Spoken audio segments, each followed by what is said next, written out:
The deaf school that I attended put on different events such as the Deaf Children's Festival or ASL Lit Week, and one time I was asked to compete in these events and I was just so excited. I went and I recorded myself signing.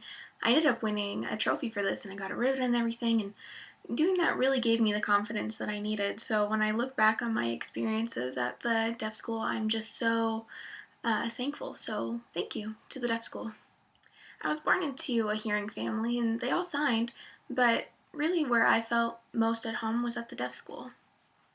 When I look back at my time at the deaf school, there's one memory that comes to mind. I was in middle school, really young, and I decided that I wanted to make a movie.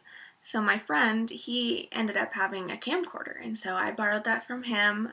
The two of us went up to our RA at the dorm, and I asked if I could make a movie, and he said, yeah, go right ahead. It just needs to be done in about 2 or 3 days. And I said, great. So me and my friend, we went out and started making this movie. I gathered people to come and help out with it and all the materials we needed. We really didn't have a lot of stuff, but we did what we could with what we had. And so eventually, a couple days later, the whole school came and watched the premiere of my movie, and it just really inspired me. But I mean, if nobody signed, this couldn't have been possible for me to show everyone, so it was just a really cool experience. Thanks to the deaf school, really. Growing up, I went to a mainstream hearing school, and it was fine. I was a little bit more timid than I maybe normally am.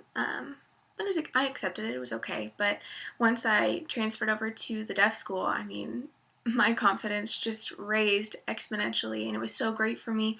My creativity and expressions just skyrocketed, and I just fell in love with ABC stories and ASL poetry and how you can just create new words. It was so great. It was really cool. When I was in the deaf school, we had this book that we had to read, and it was by Edgar Allan Poe, and it was called The Raven. This is a literature class, so we had to read this book, and it was all over my head. I had no clue how I was going to be able to do this, but then my teacher was deaf, and she started signing the book, and that was kind of a turning point for me. From then on, I understood English a lot better, and I understood how to read, and I mean, that was great for me. All growing up, I really enjoyed team sports, and so I was on the sport team with an all-hearing group, and I mean, I enjoyed it, but they made me feel like I was kind of less than them and like I couldn't play because I was deaf. But then once I joined the deaf schools team, it was so different, and we all communicated the same way, and it really influenced the way that I felt about myself and playing this sports team.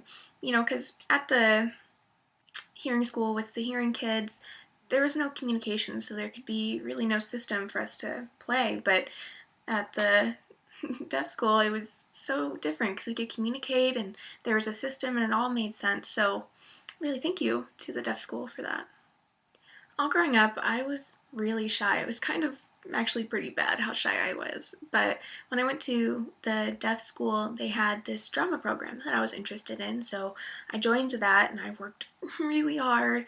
And eventually, my confidence just kept increasing over time and my shyness just kind of started to go away. And I thought that was just so amazing. Growing up, I attended a mainstream hearing school, and with that, I needed an interpreter. But if it so happened that the interpreter couldn't be there, I had to interpret and try to figure out what was going on. But once I went to the deaf school, it was so different. I mean, I no longer needed an interpreter and nobody was dependent on me, and I finally felt free to just be a student.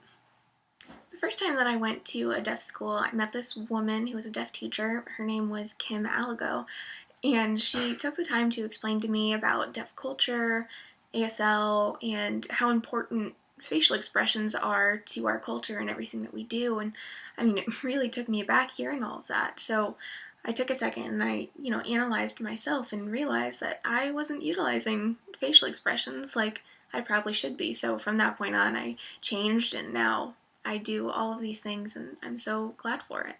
So now you've seen all these different stories and experiences with attending a deaf school. And I also went to a deaf school, but will I be the last?